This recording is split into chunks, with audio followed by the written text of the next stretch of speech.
Hej Poul, stort tillykke med fødselsdagen. Jeg vil lave en lille videohilsen til dig her, nu hvor vi desværre ikke kan være med til at fejre dig i aften. 30 år, ja, så er man blevet voksen og kommet ind i de voksnes rækker.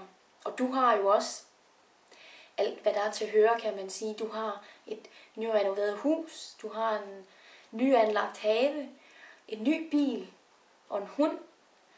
En dejlig sød hund Bailey, og du har en rigtig, rigtig sød kæreste, Louise. Og I skal jo snart være forældre, hvilket vi er mange, der glæder os rigtig, rigtig meget til. Hvis jeg tænker tilbage på vores barndom, så tænker jeg på nogle rigtig, rigtig gode stunder og nogle sjove og uforglemmelige minder. Men der er også nogle drillerier og skænderier, der popper op i mit hoved. Og man kan sige, dem havde vi en del af.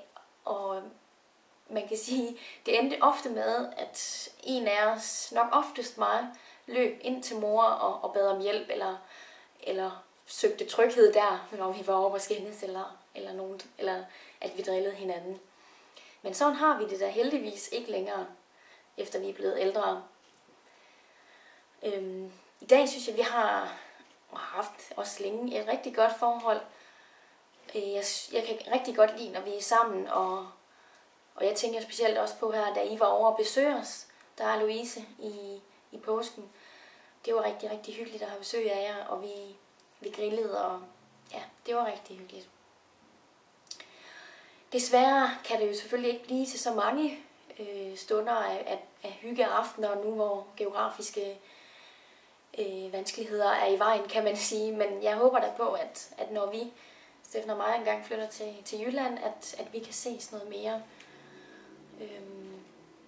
Og hvis jeg skulle sætte nogle ord på dig, så synes jeg sådan et ord som omsorgsfuld, ansvarsbevidst og næstekærlig er nogle ord, der dækker dig. Du er omsorgsfuld for dine medmennesker, du tænker på andre, du er hjælpsom, du tager ansvar for de ting, du gør og laver, og du er næstekærlig i form af at give til andre og være der for andre og hjælpe andre.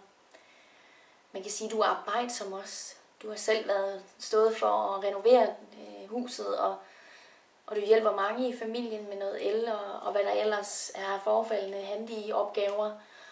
Og jeg tænker også specielt på, da du hjalp mig, eller hvor jeg ringede til dig, min livlinje, da sikringen, eller strømmen gik herover i Nyboder lejlighed, og jeg ikke vidste, hvad jeg skulle gøre.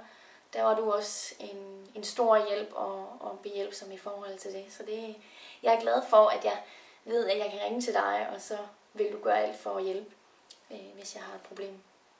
Det er dejligt at vide, så det skal du have tak for. Jeg tænker på her til sidst, at jeg vil sige, at du er en fantastisk storebror, og jeg er glad for, at du er min storebror. Og at jeg som sagt også før håber, at vi kommer til at ses noget mere i fremtiden, og at jeg ønsker dig alt muligt held og lykke fremover. Og jeg håber, at du får en fantastisk fødselsdag, og at I får en fantastisk fødselsdagsfest. Så det var alt herovre fra Nyboder. Tak for det. Hej hej.